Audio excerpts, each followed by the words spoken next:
நேயர்களுக்கு வணக்கம். இன்று நேர்காணலில் நம்முடன் இணைந்திருப்பவர் மருத்துவர் ராஜ்குமார் அவர்கள். வணக்கம் சார். வணக்கம் சரத். நேயர்களுக்கும் வணக்கம்.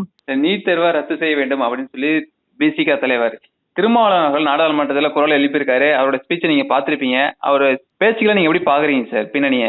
அதாவது வெறும் NEET, Thirumavalavan, doctor Rajkumar, SC ST இந்த 4 விஷயங்கள் மட்டும் வச்சு பேசினாலே கொஞ்சம் கூட ஒரு அறிவுபூர்வமாக இல்லாம, அதுல ஒரு கருத்து இல்லாம, ஒரு விவரம் இல்லாம, புள்ளி விவரம் இல்லாம பேசினாரு திருமாவளவன். ஒரு மனிதனுக்கு முதல்ல ஐ ரெஸ்பெக்ட், ஆனா இது ரொம்ப தப்பா பேசினாரு. நீங்க பாத்தீங்கன்னா இந்த முறை 20 லட்சம் பேர் இருக்காங்க 2026. புள்ளி விவரம் பேசுவோம், டேட்டான்னு பேசுறாங்கல்ல. அதுல 3 லட்சம் பேர் ஷெட்யூல் காஸ்ட் மாணவர்கள், தலித் சகோதரர்கள்.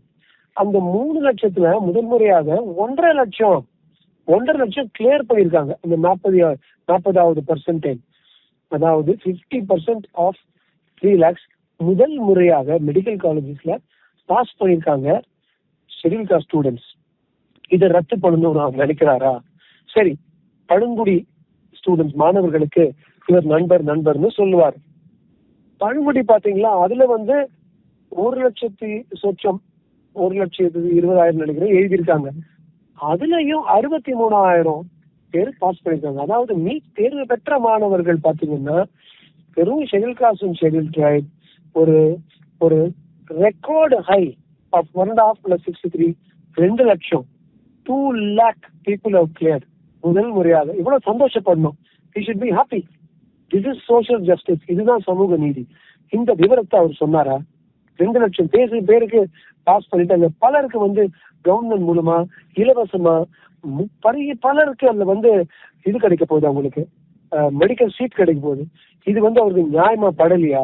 இல்ல அந்த காலத்துல இருந்த மாதிரி பேருக்கு மட்டும் ஒரு 18% ரிசர்வேஷன் சொல்லிட்டு அதுல எவ்வளவோ மாணவர்களுடைய சீட்டு ரத்து செஞ்சு அது ஏதோ ஜமீன்தாரோட பையனுக்கோ ஒரு பெரிய டாக்டருக்கோ வக்கீலுக்கோ பசங்களுக்கு கொடுத்திருக்கிற உண்மை எல்லாருக்கும் தெரியும். எனக்கு தெரியும்னா திருமாவளவனுக்கும் தெரியும். ஏன் அப்படி பேசினாரு? அதாவது சரத், வெறும் பேச்சுக்காக பேசுவது, அரசியல் பேச்சு அழகா இருக்கு கேட்கறதுக்கு, ஆனா இதுதான் உண்மையா? இதுதான் நியாயமா? இதெல்லாம் ரத்து பண்ணிட்டு ஒவ்வொரு தொழிலதிபர்கள் கிட்ட, ஒவ்வொரு அமைச்சர்கிட்ட, மருத்துவ கல்லூரி இருக்காது, அவங்க கிட்ட நீங்க என்ன வேணா வித்துக்குங்கன்னு சொல்லி அவங்க கையில கொடுக்கறது தான் எஸ்சி எஸ்டி மாணவர்களுக்கு நம்ம செய்யற ஜஸ்டிஸா? யோசிச்சு பாத்தீங்கன்னா ரொம்ப ஹாலோ. அந்த பேச்சுல ஆழமே இல்லை. வெறும் கொஞ்சம் உணர்வு இருந்துச்சு, ஆனா அந்த உண்மை இல்ல, ஆழம் இல்ல. எனக்கு ரொம்ப ஒரு எதிர்பார்ப்பு ரொம்ப டிஸ்பாயிண்ட் பண்ணாரு திருமாவளவன். சில இடங்கள்ல நல்ல புள்ளி விவரங்கள் கொடுப்பாரு. இது பேசுறதுக்காக பேசினாருங்கிறது தான் நிச்சயமா என்னுடைய கருத்து பதிவு. சரத், நீட்டை ரத்து செய்ய வேண்டும் சொல்பவர்களுக்கு பல அரசியல் கட்சி தலைவர்களும் பாத்தீங்கன்னா மருத்துவக் கல்லூரி வச்சு ரன் பண்ணிட்டு தான் இருக்காங்க. அந்த மருத்துவக் கல்லூரியில இலவசமாக சீட்டு தரும் அப்படின்ற ஒரு முன்னுதாரணமே வரமாட்டேன்றாங்களே, இது எப்படி சார் பாக்குறீங்க?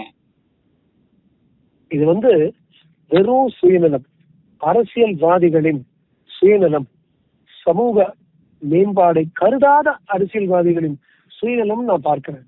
ஏதாவது ஒரு நீட் எதிர்க்கிற அமைச்சர்கள் ஒருத்தராவது எனக்கு 3 மெடிக்கல் காலேஜ் இருக்கு, நான் இனிமேல அந்த மருத்துவக் கல்லூரிகள்ல எல்லாமே நீங்க எல்லாம் என்ன சொல்றீங்க, டாக்டர்ஸ் எல்லாம் ஃப்ரீயா பார்க்கணும்னு சொல்றீங்க, அதுக்கு கம்மியான ஒரு விலைக்கு பார்க்கணும்னு சொல்றீங்க, நாங்க பண்றோம், நீங்க ஒண்ணு பண்ணுங்க, நீங்க எல்லாரும் மருத்துவக் கல்லூரிகள்ல எல்லாம் ஃப்ரீயா பண்ணி விட்டுருங்க. அப்ப ஒவ்வொருத்தரும் அவங்க அப்பா அம்மா என்ன நினைக்கிறாங்கன்னா, எவ்வளவோ பசங்கிட்ட பேசியிருக்கேன் சரத் சார், 13 லட்சம் சார் எங்க அப்பா எல்லாத்தையும் பணம் வச்சு இந்த 5 வருஷத்துக்குள்ள 4 வருஷத்துக்குள்ள 52 லட்சம் 13 lakhs per year முடிக்கணும்னு சொன்னாருன்னு சொல்லி, அது மாதிரி பல பசங்களுக்கு கொஞ்சம் அந்த ஸ்டெத்தோஸ்கோப்பு, மெடிக்கல் புக்ஸ் இது மாதிரி நாங்க சப்போர்ட் பண்ணிருக்கு, என்னால பண்ண முடியும், நாங்க பண்ணிட்டு வரோம். அப்ப இந்த பசங்களுக்கு அந்த 52 லட்சம் அவங்க திருப்பி சம்பாத்தியம் பண்ணணும், அவங்க அப்பாக்காவது கொடுக்கணும், அந்த மார்வாடிக்காவது கொடுக்கணும். யாருகிட்ட இருந்து மார்வாடின்னு ஒரு இடத்தை நான் சொல்லல, எங்க அவங்க எடுத்தாங்களோ அதை திருப்பி கொடுக்கணும். அப்ப இதுவே இந்த அமைச்சர்கள் 10,000 கோடி, எவ்வளவு 10,000 கோடி வச்சிருக்கிற இந்த அமைச்சர்கள், இதனால நாங்க சம்பாதிச்சது போதும், இதனால நாங்க எல்லாத்தையும் இலவசமா கொடுக்குறோம்னு சொன்னா இந்த பசங்க இந்த 52 லட்சம் திருப்பி கட்ட தேவையில்லைல்ல சரத். அப்ப அவங்க பேஷண்ட்டை வெறும் ஒரு நோயாளியா மட்டும் பாப்பானே தவிர, அப்பா அவங்க அப்பா அம்மாக்கு அவன் பதிலாக ஒரு பிரதிபலமாக திருப்பி காசு கொடுக்கணும்னு நினைக்க தேவையில்லையே. சோ ஏன் இந்த அமைச்சர்கள் பண்ண மாட்டாங்க? ஏன்னா 10,000 கோடி அவங்களுக்கு பத்தாது, இன்னும் 10,000 கோடி அடிக்கலாமே. வருஷம் 200 கோடி 100 கோடி 300 கோடி அடிக்கலாமே. இதனாலதான் இந்த சுயநலத்தை நம்ம எதிர்க்கணும். நீட்டை எதிர்க்க கூடாது.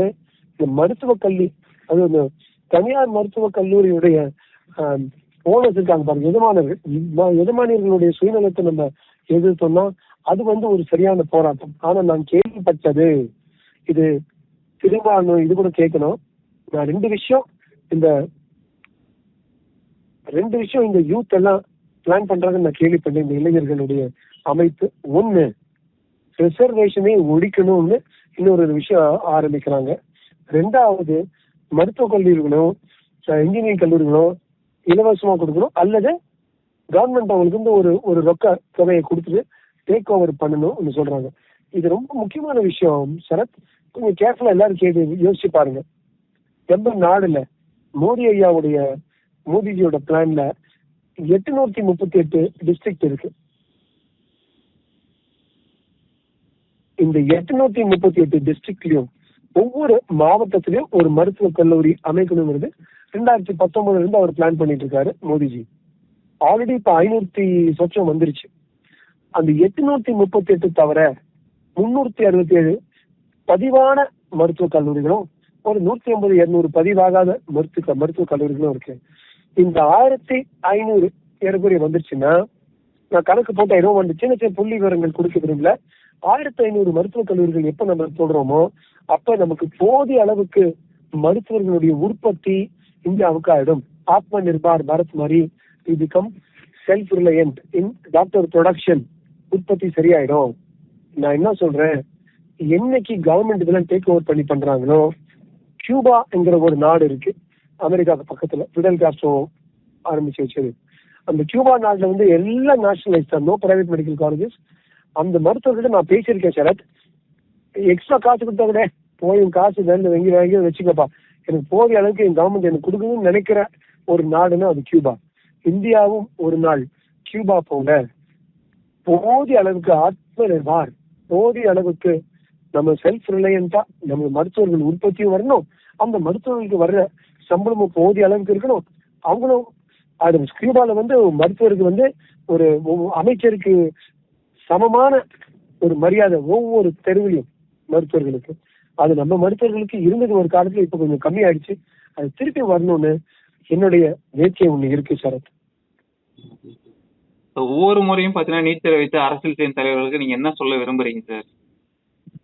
அதாவது ஹிந்தி எதிர்ப்பு, ஹிந்தி திணிப்பு, நீட், இன்னொன்னு வச்சிருக்கிறாங்க காவேரி.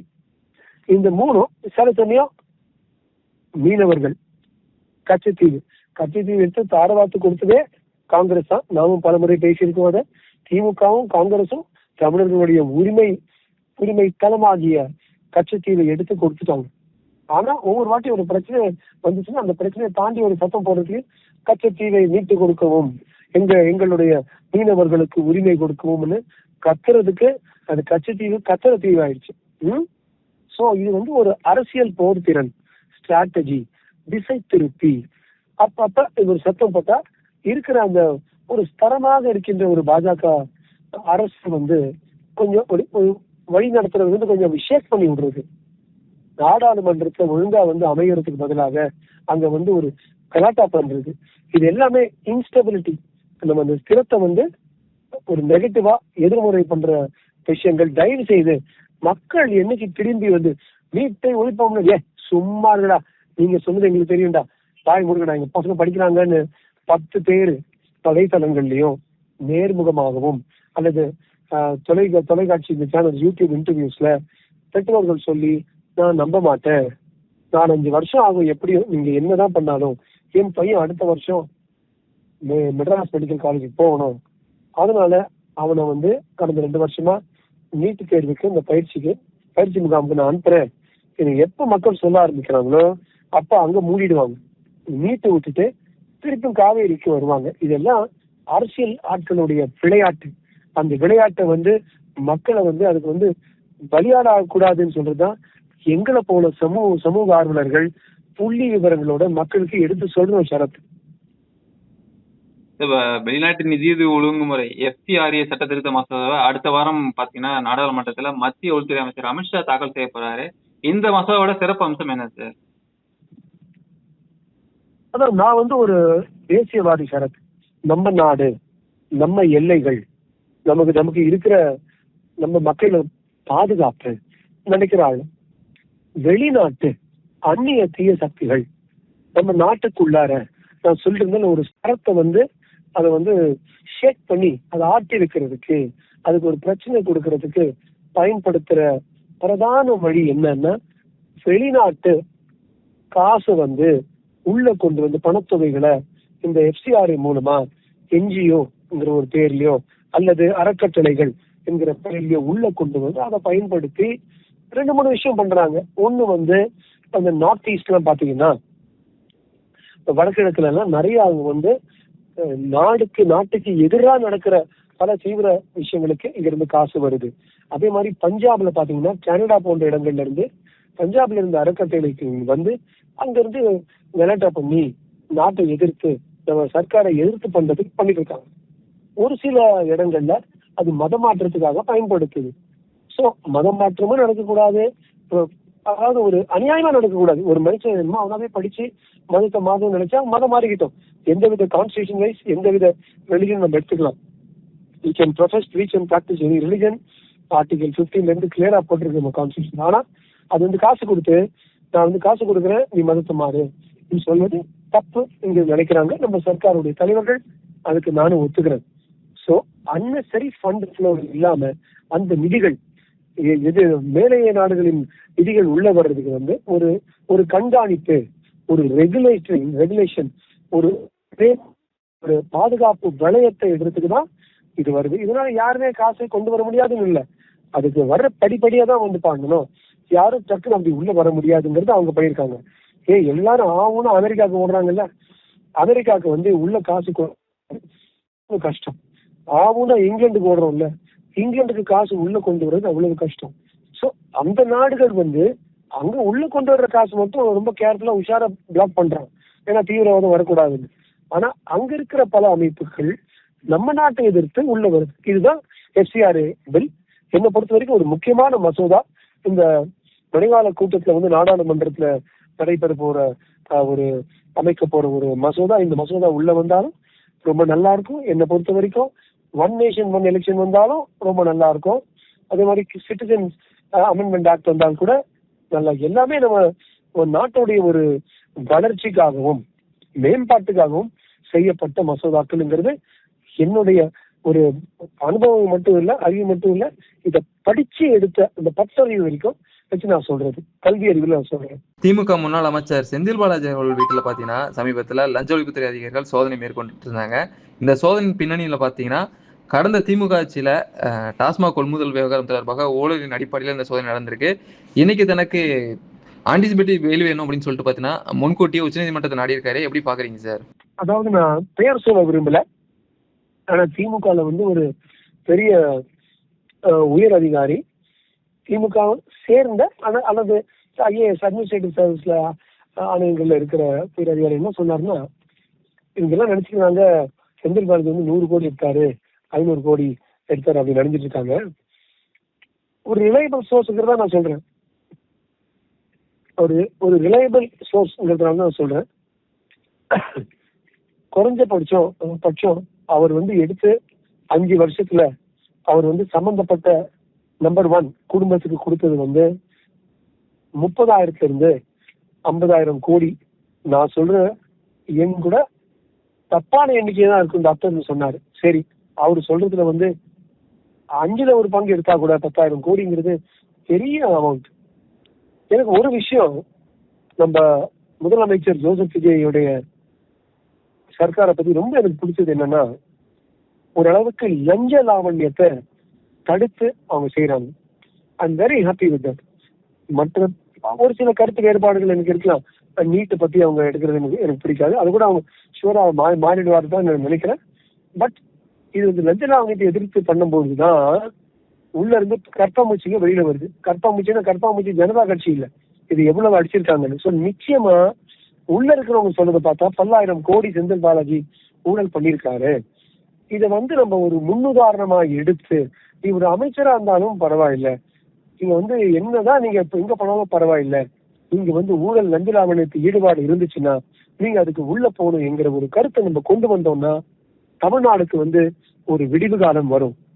ஓட்டுக்கு நோட்டுன்னு சொல்லுவோம், அதை வந்து ரொம்ப பிரபலப்படுத்தியவரும் இந்த செந்தில் பாலாஜி. அவர் நோட்டு முதல் பண்றாரு, நோட்டு வச்சு ஓட்டு வாங்குறாரு, அந்த ஓட்டு வச்சு இன்னும் நோட்டு பண்றாரு, ஒரு நல்ல பிசினஸா பண்ணிட்டு இருந்தாரு. சோ அதுக்கு வந்து ஒரு முற்றுப்புள்ளி வைக்கும் வகையில் கம்ப்ளீட்டா இதை ஸ்டாப் பண்றதுக்கு ஒரு முன்னுதாரணத்தை அவர் இந்த செந்தில் பாலாஜியை பயன்படுத்தினா நல்லா இருக்கும். இதுக்காக இவ்வளவு சொல்றேன்னா, இதெல்லாம் எனக்கு தெரியும்னா உச்ச நீதிமன்ற நீதிபதிகளுக்கு எனக்கு மேல 10 மடங்கு தெரியும். அந்த அந்த அறிவை வச்சு நிச்சயமா நாட்டுக்கு எது நல்லது நினைச்சு செந்தில் பாலாஜிக்கு அவர்கள் வந்து இந்த முன்ஜாமீன் கேட்கறதுல அதை அவங்க வந்து கொடுக்க மறுத்து அதை ரத்து பண்ணாங்கன்னா நல்லா இருக்கும்னு நான் நினைக்கிறேன். பட் என்ன நடக்குதுன்னு பார்ப்போம். நம்ம ஓரளவுக்கு தான் கருத்துக்கள் பேச முடியும், என்ன அங்க நடக்குதுங்கிறது இன்னொரு விஷயம் சார். மீண்டும் இணைந்து பேசும் தகவல் கொடுத்தமைக்கு நன்றிங்க சார். நன்றி சரத், நன்றி, நேயர்களுக்கும் நன்றி.